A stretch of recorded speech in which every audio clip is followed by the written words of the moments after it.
The H-1B visa program is essential for bringing qualified technical capability into the country.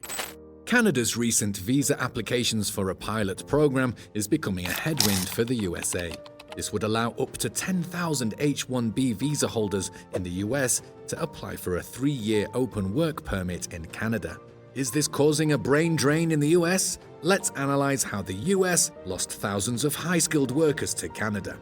H-1B holders are highly educated and specialized foreign workers who work in fields like tech. After massive layoffs in the tech industry, this was a lifeline for H-1B holders who needed to find a new job or face deportation. The program was an instant success, reaching its full capacity on the first day. Since then, the Canadian government says more than 6,000 high-skilled US foreign workers have arrived in Canada. Canada has already been encouraging skilled foreign workers to move there for several years with a welcoming immigration policy and even a cheeky billboard campaign in the heart of Silicon Valley 3 years ago. This recent initiative aims to attract skilled workers from the United States and provide them with employment opportunities in Canada.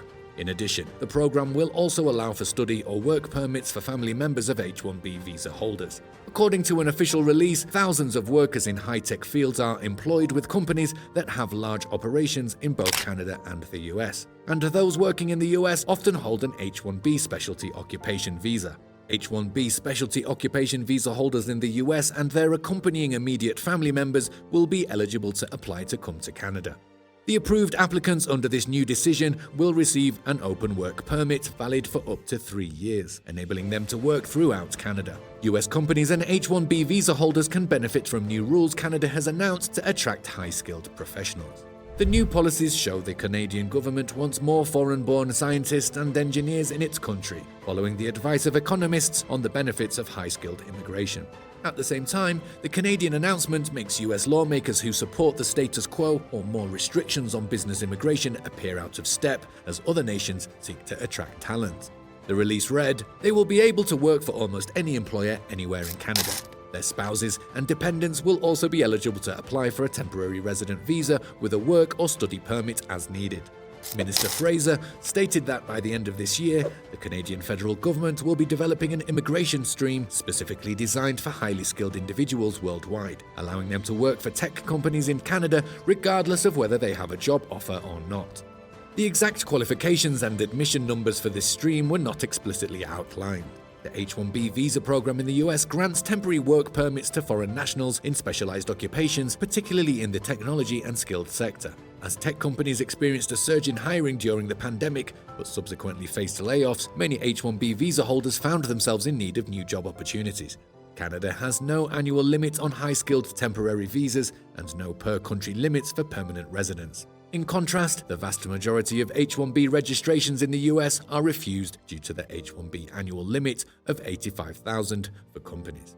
Employment-based green card applicants from India can potentially wait decades due to the per-country limit in US immigration law. In the United States generally, only the spouses of H-1B visa holders with pending green card applications are eligible for employment authorization, not all spouses of H-1B professionals. In Canada, the spouses and working age dependents of foreign workers typically receive work authorization. Canadian government announcement states that spouses and dependents of H-1B professionals who come to Canada under this policy will be allowed to work. The new program has a numerical limit. This measure will remain in effect for 1 year or until IRCC, Immigration, Refugees and Citizenship Canada, receives 10,000 applications. According to the government, only principal applications will count against the 10,000 limit. In the past, several Canadian pilot programs have become permanent. So, who is likely to benefit from the policy? Peter Rekai, senior partner of Rekai LLP in Toronto, believes most people who come to Canada under the new policy will have already arranged employment, given the costs of moving to a new country and renting a city apartment. However, receiving an open work permit will make it easier to find a job since employers can forego the initial immigration paperwork and other approvals. 3 categories of H-1B visa holders are most likely to benefit from the new Canadian policy. First, individuals experiencing layoffs in the United States and unable to land a new job within 60 days could find going to Canada on an open work permit and seeking employment preferable to returning to their home country. Second, H-1B professionals waiting in employment-based immigrant backlogs may decide waiting 1 or more decades for permanent residence is too long. The long wait would be due to the per-country limit and the low annual number of employment-based immigrant visas. Such individuals would almost certainly wish to arrange employment with a Canadian company before leaving their jobs in the United States. Third, H-1B visa holders denied an extension might benefit from Canada's policy. During the Trump administration, denial rates of H-1B petitions for continuing employment reached 12% in FY 2018 and FY 2019. After a USCIS legal settlement following successful litigation by an employer group, IT Serve Alliance, the denial rate for continuing employment dropped to 2% by FY 2022. Many of America's leading technology companies have large or growing offices in Canada, with US immigration policies a significant driver of moving resources from the United States. Thousands of workers in high-tech fields are employed with companies that have large operations in both Canada and the US, and those working in the US often hold an H-1B specialty occupation visa, according to the Canadian government's backgrounder. Firms respond to restrictions on H-1B immigration by increasing foreign affiliate employment at the intensive and extensive margins, particularly in China, India, and Canada, according to widely cited research by Britta Glennon, an assistant professor at the Wharton School of Business at the University of Pennsylvania.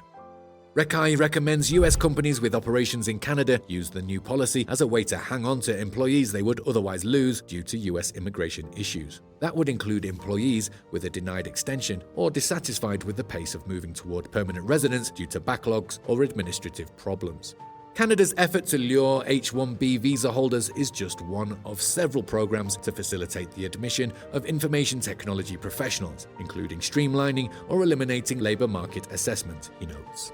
The Canadian government announced it will create a new exemption from the labour market impact assessment process to help high-growth employers and talented workers in support of Canada's innovation priorities and high-tech industries.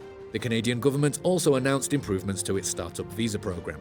Those changes would increase the intake in those programs, but attorneys note, given the ease of Canada's pathway for high-skilled workers, it is often quicker to use the employment route or start a company in another nation and transfer yourself to a new Canadian office. The startup visa program is more likely to benefit foreign nationals in the United States because of the longer and more uncertain US path to permanent residence and the attractive size of the American market. US Attorney Tamina Watson has published a new book offering practical immigration advice for foreign nationals seeking to found a company in the United States. Many employers and foreign-born scientists and engineers are dissatisfied with the US immigration system. Given the long waits for employment-based green cards and the difficulty in obtaining H-1B temporary status in the United States, it's not surprising the number of US and Indians and other Southeast Asians immigrating to Canada has more than tripled since 2013. Foreign nationals in the United States who are laid off or dissatisfied with long waits for employment-based green cards may find increased opportunities in Canada. New Canadian rules will allow US companies more options to retain H-1B visa holders denied an extension or otherwise unable to remain in the United States. The Canadian announcement may make US lawmakers who have opposed more liberalized immigration policies appear out of touch compared to government officials in other countries competing for talent in the global economy. So that's it. What do you think? Is it going to shift the whole global economic scenario? Does the US's bureaucratic visa process catalyze pushing thousands of high-skilled workers to Canada? Comment down your thoughts and we will pin the best. Don't forget to like and enable the bell icon for more. Until next time, goodbye.